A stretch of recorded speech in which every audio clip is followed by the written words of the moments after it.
Joshua 4. When the entire nation was on the other side, the Lord told Joshua, "Select for yourself 12 men from the people, 1 per tribe.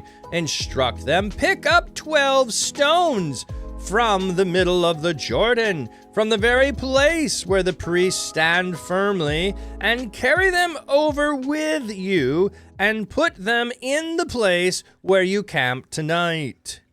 Joshua summoned the 12 men he had appointed from the Israelites, 1 per tribe.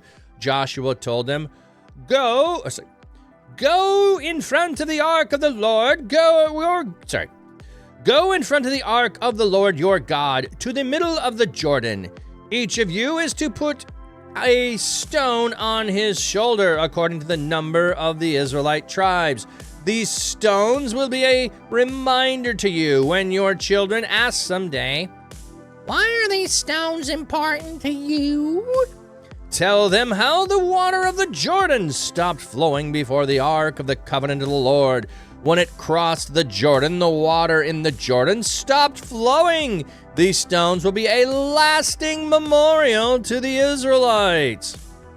The Israelites did as Joshua commanded. They picked up 12 stones according to the number of the Israelite tribes from the middle of the Jordan, as the Lord had instructed Joshua.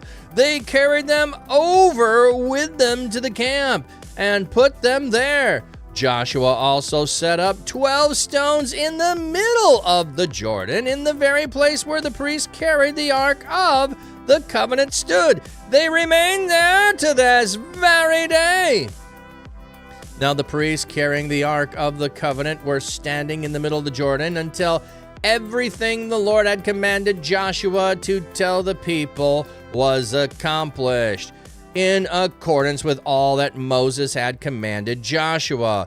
The people went across quickly, and when all the people had finished crossing, the ark of the Lord and the priests crossed as the people looked on.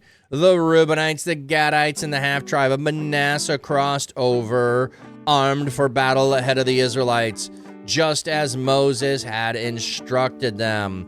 About 40,000 battle-ready troops marched past the Lord to fight on the Rift Valley plains of Jericho. That day, the Lord brought honor to Joshua before all Israel. They respected him all his life, just as they had respected Moses. The Lord told Joshua, "Instruct the priests carrying the Ark of the Covenant to come up from the Jordan." So Joshua instructed the priests, "Come up from the Jordan."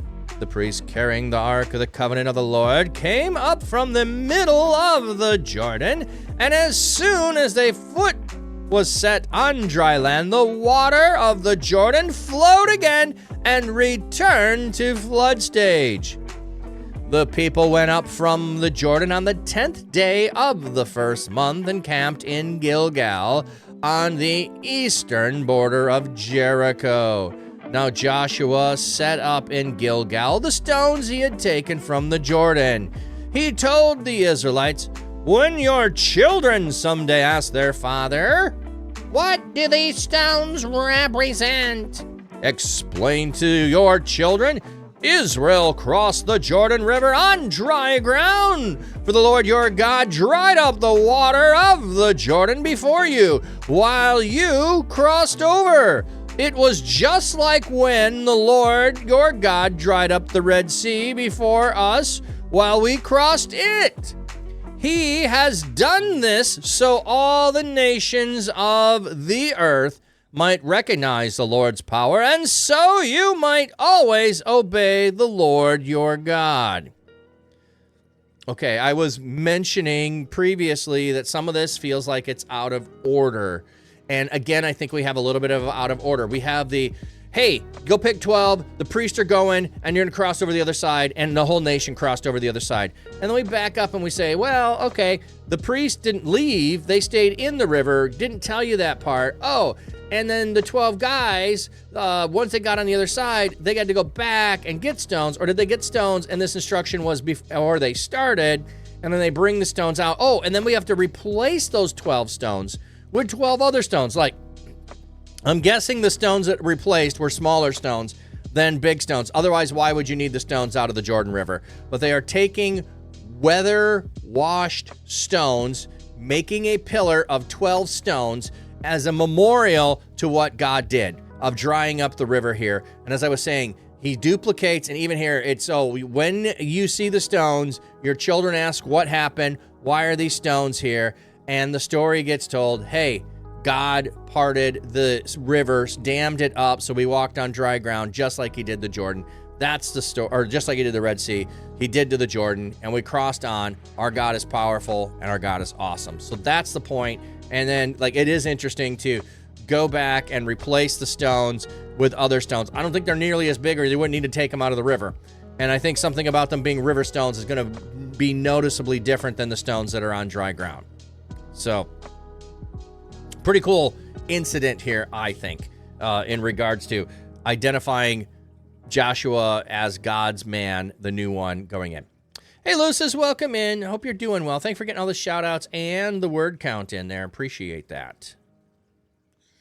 Any additional things that we got in the story so far? I mean, I love the details that are being put in here. It reads as if someone giving you information and then filling in more, like, if you read through the beginning of Star Wars and a long time ago in a galaxy far away and the Rebel Rebellion and all of that, and then boom, we're in the middle of things, but that was just an overall summation, and then we get some details. So I think that's what we have again here. We have an overall summation and then some details getting filled out as we go. Okay, bum, bum, bum. I think I want to wait till we get back from ad break. We got an ad break in 4 minutes. I don't want to try to push. I mean, we're doing great on time. Also, this is some narrative, so there's not much to look up and check out as we go along here. But hey, Nurse Jazzy, welcome in. Thank you for being here. Have a blessed morning. If